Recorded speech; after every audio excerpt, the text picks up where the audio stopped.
예, 그러면 이제 수업을 좀 하도록 하겠습니다. 여러분 교재에서 이제 아까 하던 걸 좀 했는데, 시간 모순 뭐 이런 이야기도 좀 했고요. 그 다음에 이제 거기 어디야? 143쪽에 보면, 142쪽 거기부터 좀 볼게요.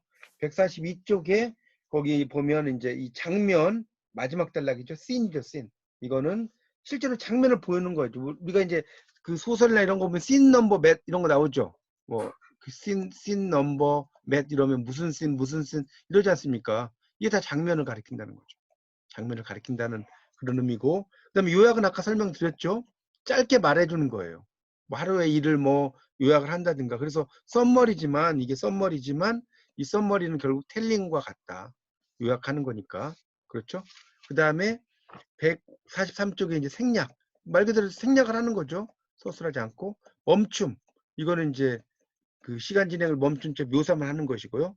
그래서 거기 143쪽에 멈춤에 거기 이제 143쪽에 보시면 예문이 이렇게 박스가 나오죠. 그 위에다가 멈춤의 예라고 써놓으세요. 멈춤의 예. 이게 멈춤의 예예요. 거기 이호석의 들이. 그래서 꽃다지부터 쭉 나오죠. 들은 온통 초록전에 덮여 한 조각의 흙빛도 찾아볼 수 없다. 해가지고 쭉 나오죠. 봄은 옷 입고 치장한 여인이다. 그래서 인용한 부분은 이호석의 들의 처음이다. 스토리의 시간 진행을 완전히 멈춘 채 묘사만 하고 있다. 그렇죠? 그래서 등장인물의 행동, 사건의 진행은 나타나지 않고 서술자가 배경에 대한 묘사로 일관하며 봄이 오는 들판을 예찬한다. 맞죠? 소설의 시적 분위기를 드러내기 위해서 스토리의 시간을 멈추고 서술자가 개입을 한 경우로 멈춤에 해당한다라고 나오고 있습니다. 그러니까 그냥 이거는 서술자가 개입을 하는 거죠. 그냥 분위기만 나타내고 뭐 어떤 사건이라든가 이런 것이 드러나지 않죠. 이런 것을 멈춤이라고 한다. 이렇게 이해하시면 됩니다. 그래서 이제 뭐 그런 내용으로 이제 써놓은 것이고요. 이제 그 밑에 단락의 143쪽에 보면 이외에 사건 서술의 빈도가 일치하는 것을 시간 빈도의 일치하지 않는 거니까 시간 빈도의 불일치라고 한다. 빈도라는 건 횟수란 뜻이에요. 빈도란 말 나왔는데 횟수예요, 횟수. 영어로는 이제 frequency라고 이야기를 합니다. 그런 것이고, 그래서 이제 한 번 일어났던 일을 한 번만 서술하는 것은 이상할 것 없다. 그러나 n번 반복해서 일어난 일을 요약하지 않고 n번을 반복하여 서술한다면 특별한 의미를 부여하기 위함이다. 그렇죠? n번 된 것을 반대로 한 번 일어난 일을 여러 차례 반복하여 이야기된다면 특별한 의도가 있는 것이다. 이렇게 나왔죠. 그러니까 한 번 일어난 일인데 그걸 또 계속해서 반복해서 이야기를 할 수도 있다는 거예요. 이런 식으로. 그래서 거기 144쪽에 보시면 이 토지에서 여러 번 반복해 서술되는 하만댁의 장례 장면이다. 이런 말 나오죠. 김평산이 처형당하고 난 후 목을 매 자살한 어머니 하만댁의 장례를 치른 후 아들 거복이는 소나무 등치에 머리를 쳐박으며 통곡한다.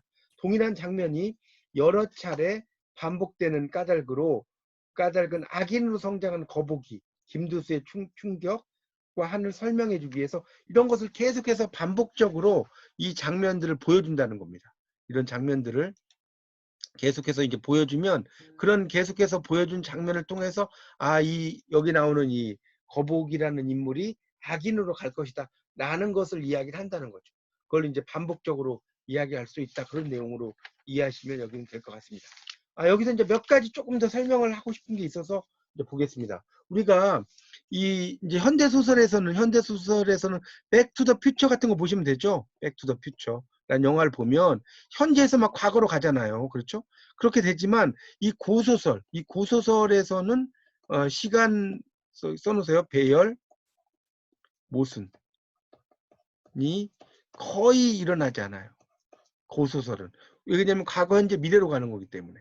고소설은 그런 의미로 볼 수가 있겠고, 또 이제 고소설의 대표적인 양식이 전 양식이죠. 전.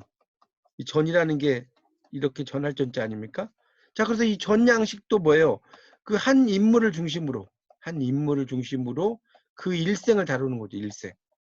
일생을 다루는 양식이에요. 그래서 이 전 양식도 이제 이렇게 과거, 현재, 미래로 간다는 거죠. 연대기적인 서술. 그래서 이제 이런 거를 이제 우리가 그 고소설 같은 경우는 어떻게 되냐면 탄생을 해요. 그 다음에 성장을 해요. 그 다음에 시련을 겪어요. 그 다음에 시련을 극복을 해요. 그 다음에 결혼을 해요. 자, 이런 식으로 돼 있다는 거예요. 구조 자체가. 그러니까 쭉 시간의 흐름으로 가는 거죠. 그래서 이제 이런 거를 연대기적 시간 관계라고 연대기적 시간 순서라고 하는 거예요. 연대기적 시간 순서라고 이야기하는 겁니다. 자, 이런 경우는 이제 고소설을 예를 들어서 그렇다는 것이고, 현대 소설에서는 이렇게 과거, 현재, 미래로 쭉 이어지고 이렇게만 되거나 하지는 않는다, 이렇게 정리를 하시면 될 것 같습니다. 네, 그렇게 해서 이제 여기 내용은 다 정리가 됐고요. 이제 그 시공간 연구의 실례라고 나오는 부분을 좀 보도록 하겠습니다. 시공간 연구의 실례라는 부분, 거기를 이제 보도록 하겠습니다. 자, 첫 번째 나오는 게 이제 토지죠, 토지. 여러분, 너무 유명한 토지를 뭐 모르신 분은 없죠. 이 토지에 대한 이야기를 좀 설명을 좀 해보도록 하겠습니다. 자, 거기 145쪽이에요. 145쪽인데, 일단 이 토지라는 것은 이제 땅이죠, 땅. 근데 이 토지라는 것은, 이제 이 지리산과 관련돼서 이제 나오는 내용 아닙니까? 그러니까 결국은, 이 실제 공간, 우리가 지리산이라고 이야기하면 이 지리산이라는 건 실제 공간. 물론 지리산이 있죠. 그러니까 예를 들면, 성모 신앙 흔적이 있는 영산 아시죠? 그다음 두 번째는 뭐예요? 이게 이제 그 은둔, 자기 엄마의 장소, 이렇게 볼 수 있겠고요. 그 다음 또 세 번째로는 뭡니까? 그런 그 불의의 그 뭡니까? 대립, 저항, 이런 장소로 또 볼 수도 있겠고요. 또 이걸 이제 네 번째로 본다면 농민 항쟁, 이런 것에 또 장소로도 지리산이 등장을 해요. 이거는 이제 실제 공간으로서의 지리산이라고 볼 수가 있는 거죠. 실제 공간으로서의 지리산이 이렇게 네 가지 정도의 장소로 존재한다. 그렇게 좀 써놓으세요. 자, 그렇게 이제 볼 수가 있습니다. 근데 이제 이 지리산은 꼭 실제적인 어떤 장소로만 나타나는 게 아니라 이 소설의 배경으로서 또 나타난다는 거예요. 지리산은. 자, 이건 뭘까요? 첫 번째는 소도. 그러니까 세상에서 벗어나 숨는 곳.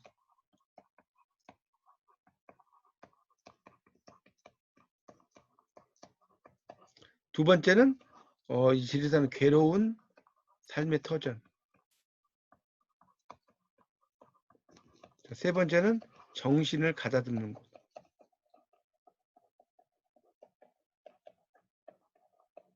자, 이렇게 볼 수가 있다는 거죠. 이게 이제 어떤 소설의 배경적인 요소로서 지리산이 또 이어진다라고 볼 수 있다는 거죠. 소설의 배경적인 요소.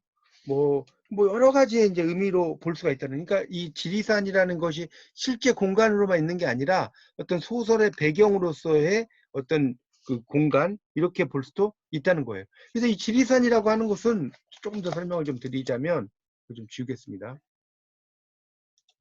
이 지리산이라고 하는 것은 이제 이게 토지가 배경으로 하는 게 지리산 자락인데, 결국은 처음에는 이제 어떤 대립과 살상의 현장 또는 저항적 이미지, 자, 이렇게 등장을 하던 것들이 지리산이 이렇게 등장을 해요. 그러다가 이것이 어떻게 되느냐, 이것이 화해와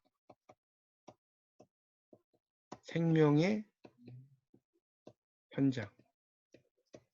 자, 이런 건 이제 우리가 뭐라고 그래? 모성적 이미지라고 그래요. 자, 이렇게 바뀌어가는 거죠. 뭐 드라마도 되고 소설도 됐지만, 이 지리산이라는 것 자체가 상당히 좀 뭐랄까요? 대립과 저항, 이런 이미지였는데, 그 박경리 작가의 그러니까 토지를 보면 이런 것들이 이제 이렇게 바뀌어 간다는 거죠. 생명과 화해, 자비, 이런 어떤 것으로 바뀌어가는 어떤 공간이 된다.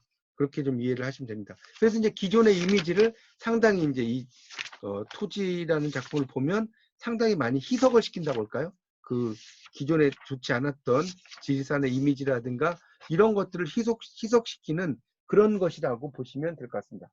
그런 걸 좀 염두에 두시면 좀 여러분 좋으실 것 같고요. 그래서 이제 뭐 나머지는 좀 여러분 좀 읽어보시고 내용은 이제 여기서 몇 가지 좀 중요한 부분을 좀 보면 그 쭉 읽어보세요. 148쪽입니다. 148쪽.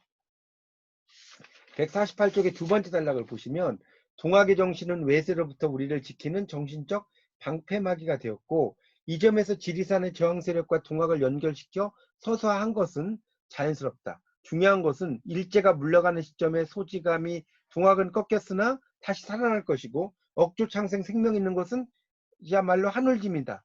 지상에 생명 있는 모든 것은 존중, 생명 사상이 동학임을 강조한다. 그렇죠? 소지감은 이보모에게 생명을 존중하고 지키는 것, 감싸 안고 먹여 살리는 지리산의 사상을 강조한다. 자, 그 밑에 보세요. 박스. 산이 있는 것은 그대로 길들여져야 하네. 사람이 산을 닮을 수는 없지 않습니까? 닮아야 하네. 닮지 않으면 산은 자네를 죽일 걸세. 예? 닮지 않으려는 인종이 많아지면 산이 죽을 거고 이해할 수 없군요. 산은 넓고 깊네. 인간들 하기 나름으로 산은 많은 것을 줄 수도 있고 아니 줄 수도 있으니 말씀이야. 저 수많은 짐승 초목까지 먹여 살리는 산을 생각해 보게. 그 숱한 생명들은 산에 반역하지 아니하네. 살아남는다는 것은 쉽지 않은 일일세. 남을 죽게 하는 일보다 더 어려운 일인 게야. 내가 살아남는다는 것은.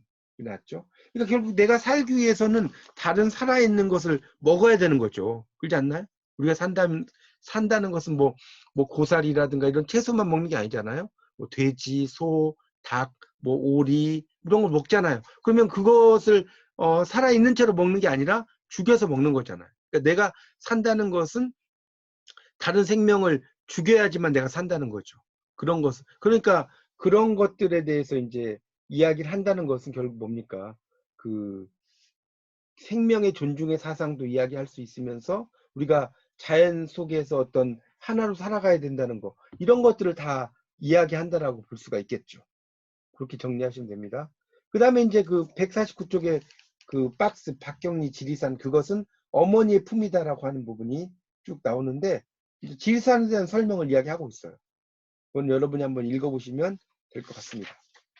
자, 그 다음에 이제 시간 연구의 실내 두 번째가 이효석의 황제의 시간 서술적 특징이에요. 150쪽입니다. 150쪽. 150쪽인데 이 작품에서는 좀 알아두실 게 이제 의식의 흐름 수법이라는 거예요. 일단 이걸 좀 알아둬야 돼요. 의식의 흐름 수법. 그래서 이제 영어로는 stream of consciousness라고 그래요.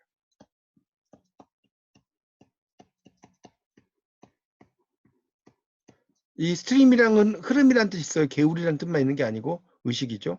그래서 이 의식의 흐름 수법은 첫 번째는 의식의 지속을 드러내기 위해서 마침표. 그러니까 이게 마침표 있죠. 마침표. 휴지부 이제 쉬는 거죠. 휴지부. 그다음에 쉼표. 이런 걸 사용하지 않는 거예요. 이게 첫 번째로 의식의 흐름 수법의 특징이고 이제 두 번째는 의식의 흐름 수법에서는 영웅의 일생이죠, 이게. 그러니까 영웅의 일생이라는 서사의 흐름이 공간적 동시성으로 펼쳐지게 한다. 영웅의 일생, 이게 지금 나폴레옹의 이야기거든요. 이 황제라고 하는 이 내용이 나폴레옹 알죠? 나폴레옹의 이야기입니다. 이 나폴레옹이라는 영웅의 일생이라는 서사의 흐름인데 이거 자체가 이제 어떤 공간적인 동시성으로 펼쳐지게 한다는 거죠. 그러니까 우리가 그 사람이 당연히 죽고 여기는 없지만 마치 그 사람과 함께 있다라고 생각을 하면서 이야기가 된다는 거죠. 그런 걸 이제 이야기하는 거예요. 그래서 이제 이 작품을 보면 의식의 흐름이라는 건 아까 설명을 좀 드렸었고요. 그래서 이제 이런 걸 이제 자동기술법이라고. 그러니까 뭡니까? 자동기술법. 인간이 겪은 일, 또 그 일을 통해 떠오르는 과거의 경험, 느낌 등을 그대로 써내려가는 거예요.